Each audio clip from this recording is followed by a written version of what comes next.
Math के इस questions को काफ़ी आसान तरीके से कर सकते हैं। यदि एक समांतर श्रेणी के n पदों का योगफल 5n² माइनस 3n हो तो इसका पीवा पद याद करना है। यूपी टीजीटी 2016 का क्वेश्चन है।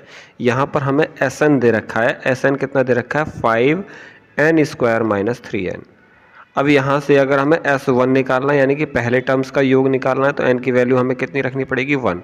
1 रखने के बाद कितना आएगा यहाँ पर? 3 × 1 हो जाएगा ये। तो 5 पंजे 5 ही करना 5 माइनस के 3 कितना हो जाएगा यहाँ पर? 2। यानी कि पहला जो पद का योगफल होता है वही आपका पहला पद भी होता है। अब S2 निकालेंगे यानी कि दूसरा पद निकालेंगे तो दूसरा पद कितना हो जाएगा यहाँ पर? n की वैल्यू कितनी रख देंगे? 2। 2 की पावर 2 हो जाएगा माइनस के 3 × 2 हो जाएगा। अब इसको अगर हम सोल्व करेंगे तो 2 दूनी 4 पंजे 20 और माइनस के कितना हो जाएगा यहाँ पर? 6। घटाएंगे तो कितना आएगा? 14। ये आ गया आपका S2।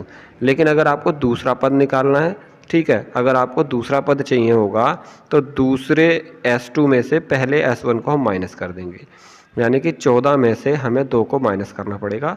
ये आ जाएगा दूसरा पद। तो यहाँ पर श्रेणी बना लोगे। अब आप श्रेणी जब आपको पता चल जाएगी तो आप आराम से पीवा पद निकाल सकते हो।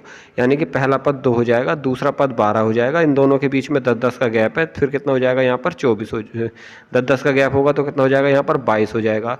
तो डी की वैल्यू कितनी आ गई यहाँ पर? 10 हो गई। और ए की वैल्यू कितनी हो गई यहाँ पर? 2 हो गई। ए की वैल्यू कितनी है? 2। अब पीवे पद के लिए फॉर्मूला आप लगा दोगे। क्या होगा? a plus P minus 1 into D. क्या होगा? a plus P minus 1 into D.